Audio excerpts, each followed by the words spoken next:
ડીએનટીવી સમાચાર કક્ષમાં આપ સૌનું સ્વાગત કરું છું। જોઈએ એક નજર આજના મુખ્ય સમાચાર।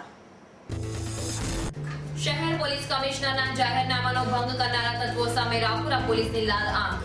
રાત્રિના 11 વાગ્યા બાદ ઉદવાડા મોહલ્લા ખાતે ધમધમતી લારીઓ બંધ કરાવતા રાવપુરા પોલીસ મથકના પીઆઈ આલસીકા।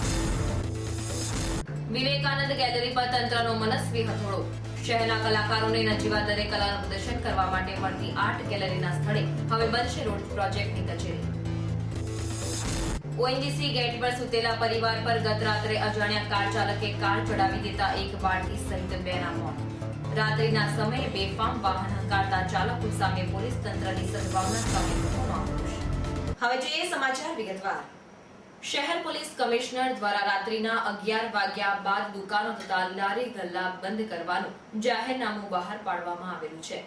તેમ છતાં પણ કેટલાક વિસ્તારમાં માથાભારે તત્વો આ જાહેરનામાનો સરેઆમ ભંગ કરતા જોવા મળે છે। આ તત્વોને પડકારવા શહેર પોલીસ તંત્રમાં નીડર અને સાહસિક પોલીસ વડાની આવશ્યકતા છે। રાવપુરા પોલીસ મથકમાં હાલમાં પોતાનો હોદ્દો સંભાળનાર પોલીસ ઇન્સ્પેક્ટર આલસીકાએ ટૂંક જ ગાળામાં પોતાની કામગીરીથી આ વિસ્તારમાં કાયદાના પાલન માટે શહેરીજનોને જાગૃત કર્યા છે। ગત રાત્રિના 11 વાગ્યા બાદ ન્યાય મંદિર પાછળ આવેલા દુધવાડા મોહલ્લા ખાતે પીઆઈ આલસીકા પોતાના સ્ટાફ સાથે ધસી જઈને લારી ગલ્લાઓ બંધ કરાવ્યા હતા। પોલીસની કામગીરી સમયે લોકટોળા ઉમટી પડ્યા હતા, પરંતુ કોઈ પણ અનિચ્છનીય બનાવ ન બને તે માટે પોલીસ દ્વારા ખાસ તકેદારી રાખવામાં આવી હતી। ઉલ્લેખનીય છે કે શહેરમાં છેલ્લા કેટલાક સમયથી રાત્રિના સમયે લારી ગલ્લા પરના ઝઘડાઓ ઉગ્ર સ્વરૂપ ધારણ કરતા હોય છે, પરંતુ શહેર પોલીસ તંત્ર દ્વારા આ બાબતે કોઈ સચોટ કામગીરી નહીં થતી હોવાના કારણે અસામાજિક તત્વોને છૂટો દોર મળી જતો હોય છે। પરંતુ રાવપુરા પોલીસની હાલની કામગીરીને લઈને આ વિસ્તારના અસામાજિક તત્વોમાં ફફડાટ વ્યાપી ગયો છે। ખરેખર હકીકતમાં તો કંઈ થયું નથી। એકચ્યુઅલી બનાવ એવો છે કે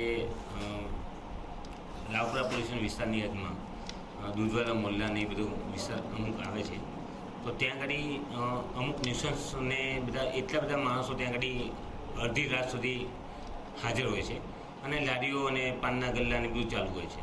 તો એ ટ્રાફિકના નિયમન પ્રમાણે અમે કાયદેસરની કાર્યવાહી કરવા માટે ત્યાં ગયા હતા અને એમાં અમે લારીઓ પણ બંધ કરાવી અને એક બે રિક્ષા પડી હતી, એક બે રિક્ષાની કાયદેસરની કાર્યવાહી પણ કરી। એક રિક્ષા ભાગી અને એક રિક્ષા પડી ગઈ, ભાગતા એ પડી ગયા અને એમાં એનો કાચ બી તૂટ્યો, તો એ એલિગેશન થઈ રહ્યા છે। આવી કામગીરીને સફળ કરવા માટે જો એક પોલીસ અમલદાર તરીકે અમે કાયદેસરની કાર્યવાહી કરીએ ત્યારે હંમેશા લોકટોળા ભેગા થઈ જતા હોય છે અને અલગ અલગ પ્રકારના એલિગેશન કરતા હોય છે। તો એ પ્રમાણે અમે કાયદેસરની કાર્યવાહી તો કરીએ જ છીએ। ખરેખર તો એકચ્યુઅલી એવું છે કે મહેરબાન પોલીસ કમિશનર સાહેબનું જાહેરનામું છે કે 1 થી 4 માણસે ભેગા થવું નહીં, એ જાહેરનામું છે। એ જાહેરનામા પ્રમાણેનું ભંગ થતો હોય તો અમે એની અમલદારી કરાવીએ છીએ। આમાં ખરેખર રાત્રિના કેટલા વખત સુધીનો ટાઈમ પીરિયડ આપવાનો હોય છે, ખુલ્લી રાખવાનો? એ જુદા જુદા વિસ્તારમાં અલગ અલગ પ્રમાણે ટાઈમ હોય છે। સર, આવી રીતના જ્યારે બી તમારા પર આજના જે બનાવ બન્યો છે, તમારા આક્ષેપ થયા છે, તો શું તમારી કામગીરી બંધ થઈ જશે કે આવી રીતના કામગીરી આગળ ચાલશે? એ ગમે તેવા આક્ષેપ કરશે, પણ હું મહેરબાન પોલીસ કમિશનર સાહેબનું જે જાહેરનામું છે એનો ભંગ નહીં થવા દઉં અને એનો ભંગ કરશે એનું કાયદેસરનું પાલન કરીશ। આવનાર દિવસમાં બી આ કામગીરી ચાલુ આવનાર દિવસમાં પણ આ કામગીરી ચાલુ રહેશે અને આ મારી જે ઝુંબેશ છે એ ચાલુ જ રહેવાની છે। વડોદરા જિલ્લાના ડભોઈ તાલુકાનું પવિત્ર યાત્રાધામ ચાણોદ રેલવે સ્ટેશન નેરોગેજ હોવાથી અગાઉ દિવસ દરમિયાન 4 વખત ટ્રેન આવતી હતી, પરંતુ તંત્રની બેદરકારીના પાપે હવે દિવસ દરમિયાન માત્ર એક જ વખત ટ્રેન આવે છે। ચાણોદ જેવા પવિત્ર યાત્રાધામના રેલવે સ્ટેશનની બિસ્માર હાલત જોતા આ યાત્રાધામે આવનાર પ્રવાસીઓની લાગણી દુભાઈ છે, પરંતુ નફ્ફટ તંત્ર દ્વારા આ અંગે કોઈ કામગીરી હાથ ધરાતી નથી। રેલવે સ્ટેશનના બારી બારણા ટિકિટ બારી ખખડધજ હાલતમાં જોવા મળે છે, જ્યારે પ્લેટફોર્મ પણ ગંદકીનું સામ્રાજ્ય સર્જાયેલું છે। કલાનગરી તરીકે જાણીતા કલાકારોની કલાનું પ્રદર્શન યોજવા માટે સેવા સદન દ્વારા વર્ષો અગાઉ બનાવવામાં આવેલા વિવેકાનંદ આર્ટ ગેલેરીને અચાનક બંધ કરી દેવાનો નિર્ણય સેવા સદન દ્વારા લેવામાં આવ્યો છે। એક તરફ સ્વામી વિવેકાનંદની 150મી જન્મ જયંતિની ઉજવણી કરવામાં આવી રહી છે, ત્યારે સેવા સદને વિવેકાનંદ આર્ટ ગેલેરી પર હથોડા સમાન ઝીંકવા બ્રજગાતે તંત્રની માનસિકતા ખુલ્લી પાડી છે। શહેરમાં કલાકારોને નજીવા દરે કલાનું પ્રદર્શન કરવા માટે મળતી આર્ટ ગેલેરીના સ્થળે હવે રોડ પ્રોજેક્ટ શાખાની કચેરી શરૂ કરવામાં આવશે। સેવા સદન દ્વારા આ અંગે ઉતાવળી પ્રક્રિયા શરૂ કરી તોડફોડ પણ શરૂ કરી દેવામાં આવી છે. દંતેશ્વર વિસ્તારમાં આવેલા નીલકંઠ પાર્ક ખાતે મકાનના ચણતર કામ દરમિયાન કોન્ટ્રાક્ટરની નિષ્કાળજીના કારણે સ્લેબ તૂટતા બાજુના મકાન પર પડતા રહીશોમાં ગભરાટની લાગણી ફેલાઈ ગઈ હતી. બનાવની વિગતો મુજબ દંતેશ્વર વિસ્તારમાં આવેલા નીલકંઠ પાર્ક ખાતે આવેલા 20 નંબરના મકાનના પાછળના મકાનમાં ચણતરની કામગીરી ચાલી રહી છે, જેમાં આજે કોન્ટ્રાક્ટરની નિષ્કાળજીના કારણે સ્લેબ તૂટી જતા 20 નંબરના મકાન પર પડી હતી. ધડાકાભેર તૂટેલા સ્લેબના કારણે 20 નંબરમાં રહેતા લોકોમાં ગભરાટની લાગણી ફેલાઈ ગઈ હતી. શહેરના મકરપુરા વિસ્તારમાં આવેલા ઓએનજીસીના ગેટ પર સૂતેલા મજૂર પરિવાર પર ગત રાત્રે કાર ચાલકે પોતાની કાર ચડાવી દેતા એક બાળકી તથા યુવાનનું મોત નીપજ્યું હતું. જ્યારે ઈજાગ્રસ્ત મહિલાને સારવાર અર્થે સયાજી હોસ્પિટલમાં ખસેડાતા ફરજ પરના તબીબોએ તેની હાલત નાજુક હોવાનું જણાવ્યું હતું.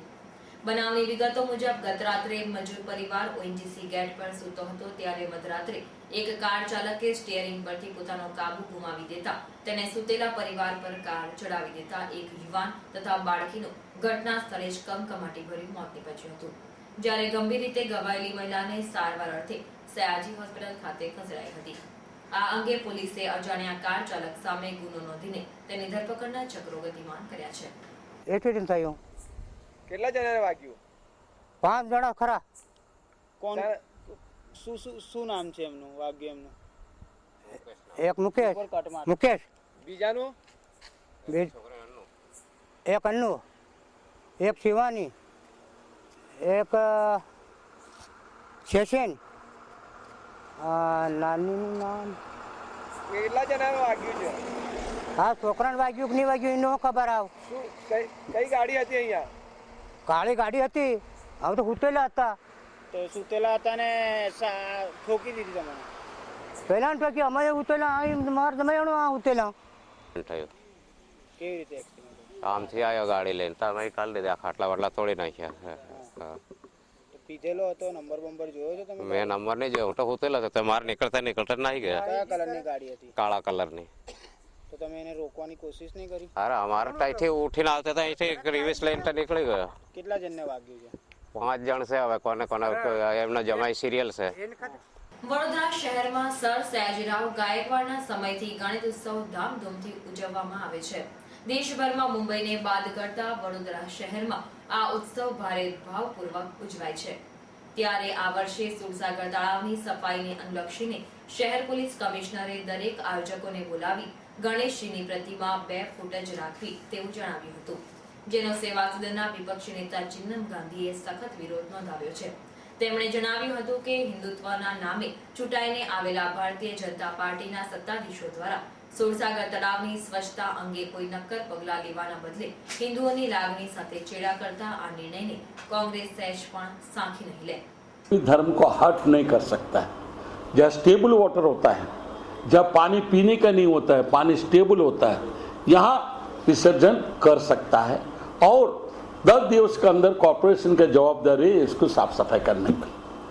और जो मूर्ति बनता है बड़ा मूर्ति वो बनता रहेगा, वो परंपरा है. और सर सयाजीराव का जो जन्म दिवस है 150 साल का जो जन्म दिवस के अंदर इसको कोशिश करेगा, हम सख्त विरोध करेगा, हम आंदोलन भी करेगा.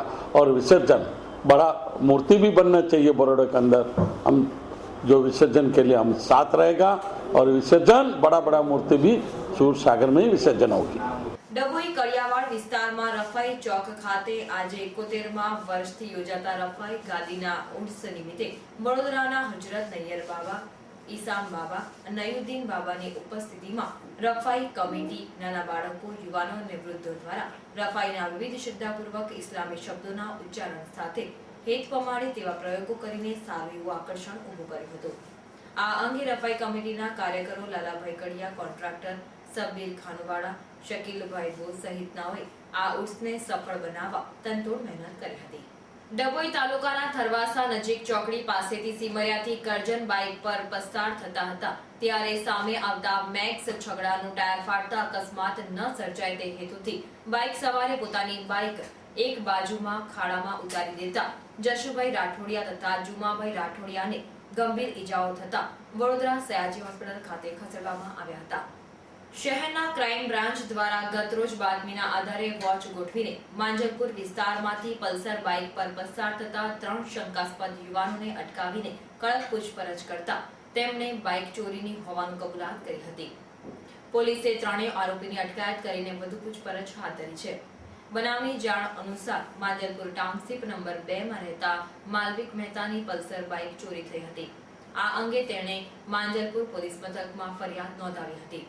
ગતરોજ શહેર ડીસીબી પોલીસે માંજલપુર વિસ્તારમાંથી પલ્સર બાઇક પર પસાર થતા 3 યુવાનોની શંકાસ્પદ હાલતમાં પૂછપરછ કરતા તેઓ ભાંગી પડ્યા હતા અને તેમણે માલવિક મહેતાની બાઇકની ચોરી કરી હોવાની કબૂલાત કરી હતી.